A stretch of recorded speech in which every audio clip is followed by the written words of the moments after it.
Ok, donc là, petite présentation d'un outil de scan de vulnérabilité qui s'appelle OSV Scanner. Donc on va d'abord parler du concept de scan de dépendance rapidement.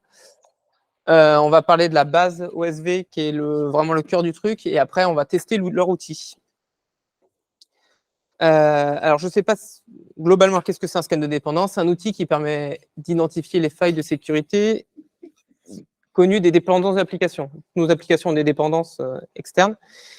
Et du coup, l'outil va permettre d'identifier ces dépendances qui contiennent des failles de sécurité connues. Hop.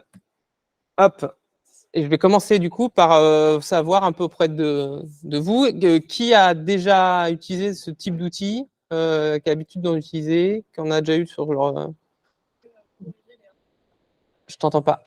Corriger les rapports de cet outil. Corriger les rapports, ouais, pourquoi pas. Si tu connais le nom de l'outil, c'est savoir un peu quels sont les outils que vous connaissez de ce type-là. Il y a Dependency Track. Tu as le nom pas en tête de l'outil? Il y a IntelliJ maintenant parce que il te le dit. Censure qui a un nom et qui fait plein de trucs. Ok. Ouais, mais c'est un vrai outil. Si, déjà, c'est ça, c'est un vrai outil. Hein. Non, mais. Ah non, je sais pas. Bon, bref, il y a une équipe. Ok, très bien. Alors moi de mon côté, j'en connais un qui s'appelle Black Duck que j'utilisais sur mon expérience précédente. Donc lui, il scannait les vulnérabilités, mais aussi il pouvait voir s'il y avait des problèmes de licence, si on n'utilisait pas des licences contaminantes ou des licences payantes. Et le risque opérationnel, c'est à savoir se dire, ok, on utilise des dépendances qui sont très peu maintenues, qui sont peu utilisées, voilà, ce genre de choses. Donc nous, on avait intégré ça à la CI. Et le gros avantage de ça, en plus d'avoir des métriques, parce que c'est comme le principal truc, c'est d'avoir des métriques, c'est que le fait d'intégrer à la CI, ça permet aussi vachement aux devs de se rendre compte de ce concept. Et souvent, on entend parler de dire, ouais, il faut que les devs soient sensibilisés à la sécurité. En fait, le fait d'avoir les métriques directes et que dans tes PR, en fait, tu vois les métriques, tout de suite, tu te rends d'autant plus compte. Et tu es très vite sensibilisé à ça. Alors, les points négatifs, c'est que ça augmente les temps de scan, donc les temps pour nos CI à tourner, CI/CD. L'outil était très perfectible au niveau d'intégration, parce qu'en fait, on était limité à 10 versions en parallèle. Du coup, on avait une fonction Azure qui allait supprimer régulièrement des versions, et si on avait trop de paires, du coup, ça passait plus, parce qu'on était limité en taille. Et puis, ça demandait un peu de maintenance. Souvent, ça pouvait tomber pour des raisons X ou Y, et du coup, ça crame un peu de gaz là-dessus. Tu le lances sur un thread en parallèle, il faut compter à peu près 10-15 minutes, ce genre de choses, quoi. Mais dans ta CI? Dans ta CI, ouais. Ah ouais, quand même. Mais il est assez costaud, il était assez costaud. Oui, ouais. Mais je reviendrai pourquoi, je l'expliquerai aussi pourquoi c'était un peu plus long. Et alors, à savoir que le scan de vulnérabilité, c'est un élément de la sécurité applicative parmi d'autres. Donc, si on prend GitLab, la version Ultimate, vous allez avoir le scan de vulnérabilité, mais il y a plein d'autres choses qu'il va faire. Il va faire les scans de containers, il va faire des analyses de code statique, dynamique, il va faire du fusing en plus. Donc là, le fusing, c'est on lance plein d'entrées, on génère plein de types d'entrées, on voit comment l'appli réagit. Donc ça peut être au niveau de vos API, donc ça balance plein de données sur vos API, on voit si elle tient la route, s'il n'y a pas de problème. Pareil pour le coverage, là ça va être sur les points d'entrée techniques, donc là c'est langage dépendant. Mais c'est un élément parmi d'autres, mais c'est un élément qui est quand même très important à avoir parce qu'on peut l'avoir assez facilement et assez rapidement. Voilà, donc maintenant on va parler d'OSV. Donc OSV c'est pour Open Source Vulnerabilities. Et donc il y a une base, l'outil OSV Scanner, il se base sur cette base de données. Et c'est vraiment le cœur de l'outil, de ce que ça nous apporte. La genèse, en fait, à la base, c'est que on n'a pas de base, il y avait très peu de bases, ou alors les bases n'étaient pas forcément très connues, avec toutes les vulnérabilités qui existaient. On a souvent eu justement des rapports, des choses comme ça, on dit tiens, tu as une faille de sécurité CVE, je ne sais pas combien, du coup tu vas sur Internet, tu tapes Google, CVE, tu trouves le site, ah ouais d'accord, ok. Et donc en février 2021, c'est la Google Security Team qui a lancé ce projet-là et qui s'est dit, en fait, il faut qu'on fasse une base de données open source de vulnérabilité. Et c'est aussi parce que le gouvernement américain en 2021 a poussé des recommandations. C'est l'US Executive Order qui a lancé plein de recommandations liées à la cybersécurité.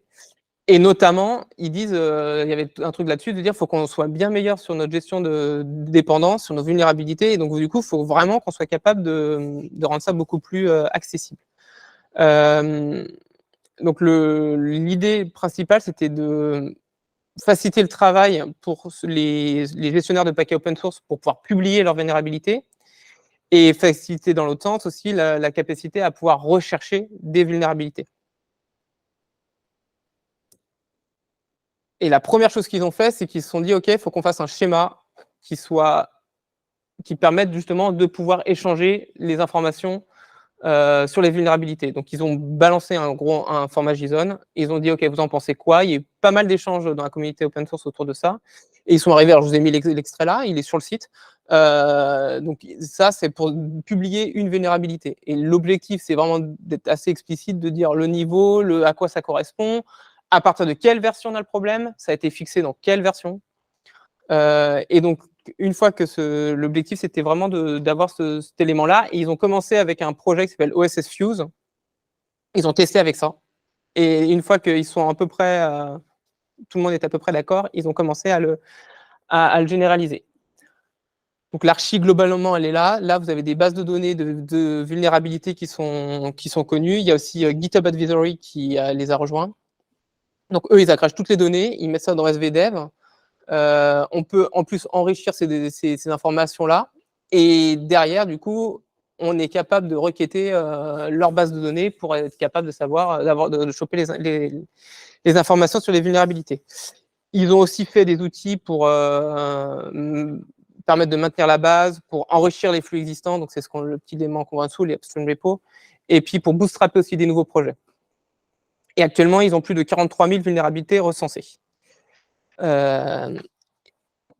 à quoi ça ressemble? Et ça ressemble à ça. Donc, OSVDev, c'est cette base de données-là. Donc, on retrouve notre schéma, la liste des data sources qu'ils agrègent. Et voilà. Donc, là, actuellement, il y a 43 701 vulnérabilités qui sont connues. Donc, on peut voir selon l'environnement, le contexte, qu'ils appellent le contexte, quelles sont toutes les vulnérabilités. Et pour l'avoir un peu testé, c'est plutôt pas mal. Ça agrège bien les données et c'est plutôt parlant. Je vous montrerai tout à l'heure ce que ça donne. Et on en revient du coup à l'outil OSV Scanner. Alors l'outil OSV Scanner, il est sorti il y a très peu de temps. Et donc c'est pour ça que je me suis dit, OK, on va regarder un peu ce qu'il y a dedans. Bien sûr, il se base sur la database. Et c'est là où c'est un outil qui est fait en Go. Donc il s'installe, il y a plein de gestionnaires de paquets qui permettent d'installer. Et il est très basique. Il ne va pas vous poser 40 000 trucs, il scanne. Voilà, donc on lance l'outil. Le -R, c'est pour le récursif, c'est si vous voulez qu'on aille chercher dans votre répertoire tous les fichiers de tous les log files. Donc, et il analyse vos log files. Il ne va pas analyser, à regarder, à se dire est-ce que vraiment la dépendance, elle est vraiment explicitement utilisée après dans votre code? Est-ce que vous n'utilisez pas dans votre code aussi des dépendances de manière dégueulasse qui ne sont pas dans les log files? Il analyse vos log files. Là, le gros intérêt, c'est que ça permet d'être assez rapide. L'inconvénient, c'est que du coup, ça peut éviter de louper des choses, mais normalement, si vous utilisez bien les bonnes pratiques et que vous n'utilisez que des librairies qui sont explicitement mises dans vos log files, vous êtes tranquille. Ça va aussi analyser les Git submodules. J'en ai jamais fait, donc je n'ai pas testé, mais l'idée, les Git submodules, c'est des modules que vous utilisez dans Git de sous-projets. En fait, vous allez directement référencer les sous-projets dans Git, vos dépendances via le Git. Donc ça va vous les analyser aussi. Et donc, à noter, du coup, eux, ils font appel à l'API OSV. Donc, ce qu'ils font, c'est qu'ils scannent, ils regardent, OK, c'est quel composant c'est, quelle version, et ils vont derrière appeler OSV de la database via l'API et dire, il y a une vuln ou pas là-dessus? Donc, ça veut dire que vos flux doivent être ouverts vers la base, quoi. Et on va tester ça. Alors, je me suis basé pour mes tests, je me suis basé sur les deux projets qu'on a dans notre repo, dans notre groupe CI/CD. On a un projet front, un projet back. Et le but du jeu, c'est de les enrichir petit à petit, la CI et tout ça. Donc, on s'est dit, OK, on va l'enrichir, on va rajouter un scan dessus. Donc, à quoi ça ressemble? Donc, je l'ai installé sur mon poste. On voit rien. Ah, la vache. Voilà, c'est Ouais, alors si... Tout ça pour ça. En vrai, je sais pas comment on change ça. Donc, je peux changer les couleurs, tu crois? Ah, c'est pas du tout ça que je veux. Ah si, t'avais des thèmes. Bah, mais j'ai les thèmes, mais ça change rien de mettre les thèmes. Hein? Luminous, mais Luminous. Ouais, mais j'ai testé, ça change rien. Ah. Oh. T'as le background que tu peux changer. Parce que c'est blanc quand même. Oui, ça va. Ouais, ça va passer. Hein. Non, on voit rien. Tu peux pas zoomer? Tu peux pas zoomer dessus déjà? Non, mais si, vas-y, t'inquiète, on lit. Ah, de toute façon. Ah si, si. Oui, ah, Voilà, paf. Tout, là, nickel. Non, nickel. Ok, donc par défaut, il nous sort ça sous forme de tableau. Là, vous l'avez là. Donc là, vous avez le lien direct vers OSVDev. Donc, vous cliquez là, vous arrivez sur le site directement. Et quoi, le lien? Tu vas avoir quoi? La CV, tous les liens derrière. Hop, c'est qui me l'a ouvert? Après, je vous montrerai tout à l'heure, j'en ai une à quoi ça ressemble. La version impactée et puis l'endroit où il a été référencé. Donc, le paquet de log qui a été référencé. Donc, ça va. Voilà. Donc, c'est un outil qui fait du scan. J'ai perdu ma truc. Pourquoi j'ai pu là? Ah, c'est parce qu'il me l'a ouvert là. Ah oui, du coup, je perds mon truc. Le bac, c'est un projet Spring Boot 3, donc c'est le même principe. Hein. Très rapide, ça analyse directement le POM. Paf, là, j'ai une faille de sécu, ça tombe bien, c'est moi qui l'ai ajouté pour le test. Et un petit bonus, je vous dirai pas. Non, La backdoor. Ouais, La backdoor. Et un petit bonus, je vous dis, je prends un projet au hasard. Hein. Je me dis, on a des clients, on a un client, ils doivent faire ça normalement, donc j'imagine qu'il n'y a pas de. J'imagine qu'il n'y a pas de faille de sécu là-dessus. Vous avez dû sentir un monton. Où je vais. Et là, c'est le drame. Ça met un peu de temps à analyser. Tellement de CV à les récupérer. Bah, tu sais, c'est pareil. Hein.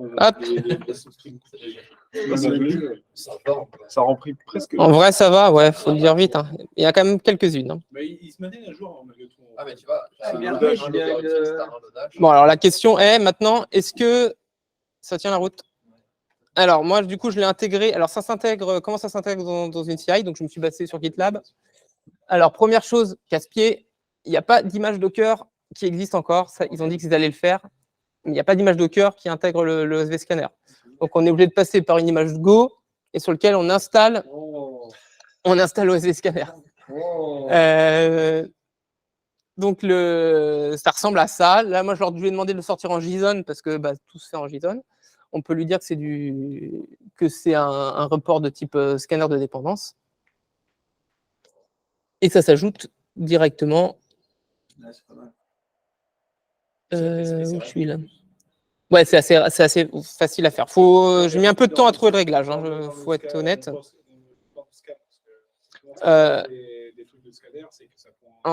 Je vais te dire justement comment ça prend. Du coup, moi, je voulais tester, donc j'ai aussi installé en plus, là, vous le voyez là, donc ça ressemble vraiment. Là, je voulais installer le dependency check de Wasp. Donc, Wasp fait un peu c'est le même genre de choses. Je crois que ça fait un peu plus l'outil peut faire un peu plus de trucs, mais de base, pareil, c'est l'analyse de dépendance. Et je me suis dit, on va regarder un peu ce que ça donne les deux pour pouvoir comparer. Voilà, ce GitLab de Lixi est tellement réactif. Ouais. Donc, en sortie, je me retrouve avec plein d'analyses. Donc là, c'est notre projet front. Donc, j'ai l'OSV Scanner et le WASP Dependency Check. Donc, c'est des JSON qui sont en sortie. Donc ça, c'est celui de OSV Scanner. Donc c'est vraiment, vous voyez le format donc, de ce que je vous ai montré. Donc là, c'est dans le format OSV que je vous ai explicité. Et globalement, je me suis amusé à comparer. Donc c'était un bonheur, j'ai dû scanner du JSON. J'ai fait un petit outil. Et globalement, on s'y retrouve à peu près. Alors dans les JSON, il n'y a pas vraiment la même chose, mais je retrouve exactement les mêmes failles. À peu près les mêmes hauteurs. Donc du coup, en fait, clairement, les deux outils arrivent à me ressortir la même chose. Donc c'est que ça tient plutôt la route. Et l'avantage que je trouve, moi, à OSV, c'est que j'ai les liens directement vers la database OSV Scanner et qui sont vachement plus exploitables que OWASP qui va nous mettre juste un lien vers la CVE. Après, avec OWASP, dans tes CI, tu peux générer un rapport HTML pour pouvoir. Oui, il y a le rapport HTML qui est en plus, alors que je n'ai pas. Qui est pas mal quand même pour te voir tes failles. Oui. Je vais en parler. Oui, le JSON, c'est pas le plus facile à exploiter, effectivement. Ça date de quand ce OSV Scanner là? Il est sorti l'année dernière. Ah ouais, c'est pour ça qu'il n'y a pas encore beaucoup d'outils. Voilà. Alors, donc pour info, le front, c'est 1 minute 24 de scan pour le OSV et 1 minute 38 pour le WASP. Et le back, 1,21 pour OSV et 1,47 pour OWASP. Et alors le back, petite surprise, OSV Scanner, moi, il m'a bien identifié qu'il y avait ma faille de sécu que j'ai explicitement mis dans mon code pour voir s'il me la trouvait. OWASP ne l'a pas trouvée. Et alors la faille de sécu, pour info, c'est elle. Donc comme ça, je vous montre à quoi ça ressemble. Donc c'est une faille de sécu qui est impact Commons File Upload. Ça a été introduit dans la version 0, c'était fixe dans la 1.5. Moi, j'ai embarqué la 1.4. Et ce qu'on peut voir ici, là, donc du coup, c'est ça le gros avantage, c'est que, à quoi ça ressemble, c'est que vous avez donc la source d'où ça vient, et vous avez directement les références vers le GitHub, le report, la CVE directement de la Multi Database. En fait, il y a tous les liens qui sont là, et c'est vraiment des liens que souvent on galère un peu à trouver, en fait. Là, tout est dedans. Donc ça, c'est hyper bien utilisé. Tac. Est-ce que j'ai montré tout ce que je voulais montrer? Normalement, oui. Ouais, on est pas mal. Donc, je repasse en mode diapo. Notre présentateur. Ah, mais il ne met pas sur le bon écran, ce couillon. Hop. C'est quoi? Ouais, c'est ça. Alors, donc du coup, mon petit bilan. Le gros point positif, vous l'avez senti, c'est vraiment la base de données osv.dev hein, qui est vraiment plutôt cool à utiliser et qui est open source et qui est du coup requêtable qu'on peut parcourir via le site, mais qu'après, nous aussi, on peut requêter via API. Au début, ils avaient mis un token Google pour pouvoir y accéder. Ça a hurlé beaucoup.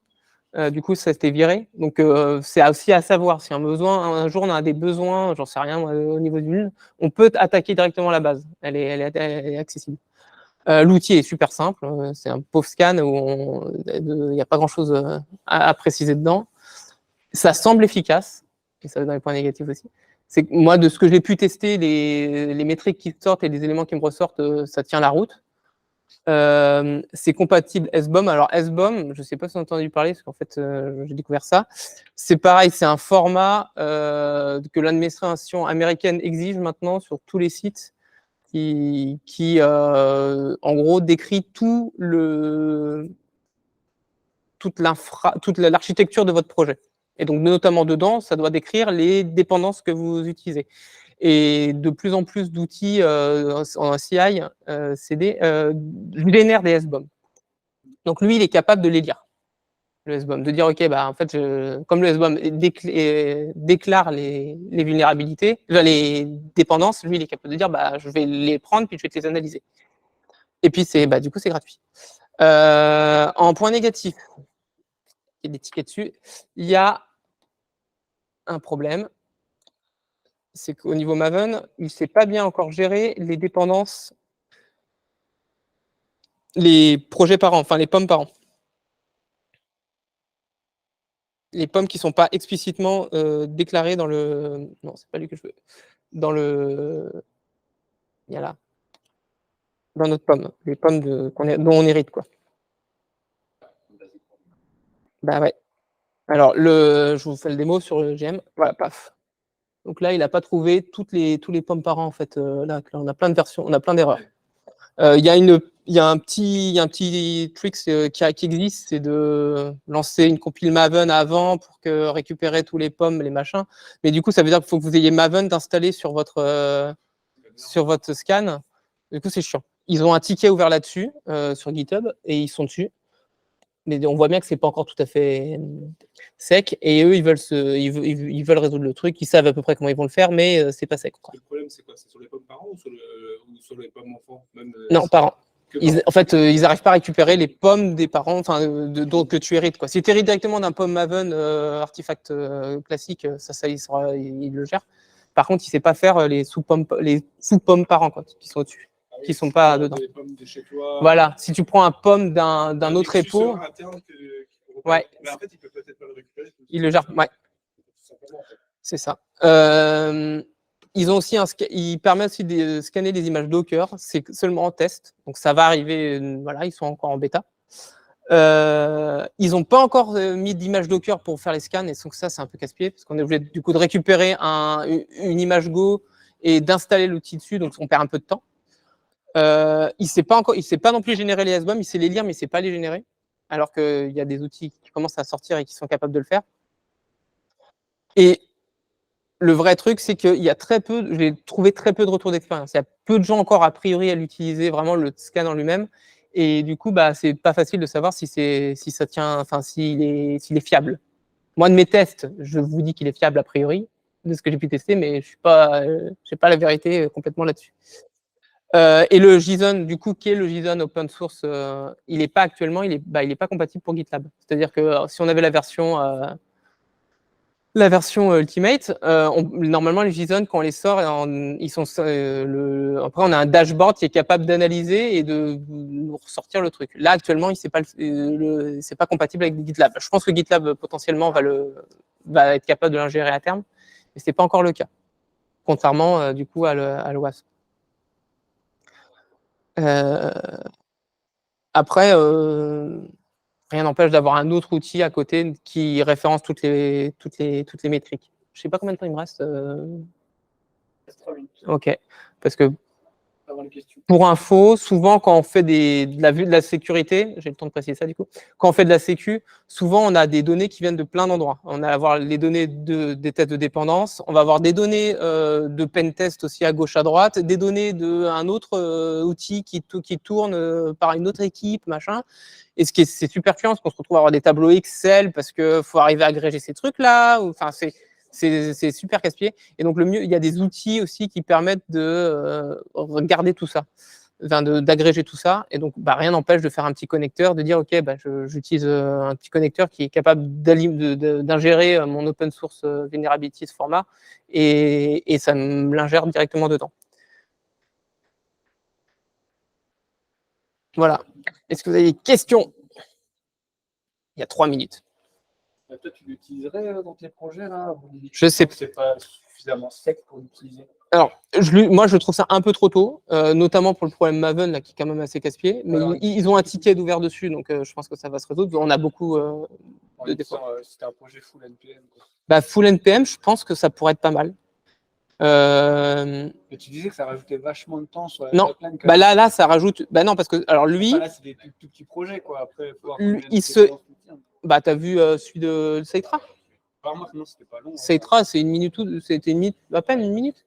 Ce qui est, là, c'était en local, mais après, il faut le lancer, tu vas rajouter 2 minutes éventuellement. Mais moi, j'aurais tendance à utiliser, c'est mieux que rien, que de ne pas l'avoir. Et puis, la seule difficulté, c'est est-ce qu'il est 100% fiable, quoi. Est-ce qu'il ne va pas passer à côté de quelque chose? Mais comme c'est plutôt open source, c'est que je trouve que derrière, la base est vraiment fournie et facile à utiliser, je trouve que c'est pas mal. Et typiquement, moi, quand je suis arrivé sur Ceitra, j'étais hyper étonné qu'on n'ait pas un truc comme ça sur notre CI. Donc, je pense à un peu tôt, mais pour moi, c'est un outil qui va vite, enfin, qui va à terme devenir Il n'y a rien vraiment. de contraignant, parce que de toute façon, c'est pas censé être SIA, c'est juste informatique. Ouais. donc il y a rien- Alors, Mais de base, il pète, hein. Mais enfin, de il base, bloque. ouais. Mais tu peux. le configures juste pour dire, bah, même s'il pète, on avance. C'est comme ça que ça fonctionne sur GitLab. Ouais, typiquement, moi, j'aimerais bien quelque chose de. C'est pas mal. Et NPM, du coup, il arrive à analyser s'il y a une dépendance, il va analyser aussi la dépendance, enfin le package lock du parent, enfin de la dépendance. Si la, Oui, si de la dépendance de dépendance. dépend d'un J'ai autre pas truc, testé. Ouais. Bah, j'ai juste balancé sur le truc, j'ai regardé ce bah, qui ça, m'avait c'est sorti. un Et même comme ça, problème que Maven, du coup. comme je l'ai fait comme sur Wasp, et que Wasp me sort les mêmes trucs, je me dis que c'est à peu près mature quand même. Ah ouais. Ah, franchement, ça se teste. Je pense que ça peut être intéressant. Au moins, à titre informatif. Quoi. Après, il y a NPM, il fait ça un peu quand tu fais un Mais il le NPM fait, install, NPM, quoi. déjà. Il y a Quand tu fais un rapport. NPM install, il te liste les. Mais tu lis jamais en vrai. Quoi. Mais en plus, tu le fais pas Mais tous si les t'es jours. dans Tu ta fais pas à pipeline chaque fois et que tu le pousses. et t'as un vrai fichier qui récapitule ça, ça peut être quand même pas mal. Ouais. L'inconvénient qu'on a actuellement, mais par exemple, ils ont un ticket, c'est que soit tu sors le JSON, soit tu sors le tableau, qui est je trouve le tableau plutôt clair, mais il ne sait pas faire les deux pour l'instant, ce qui est complètement casse-pied. Ah ouais, c'est chiant.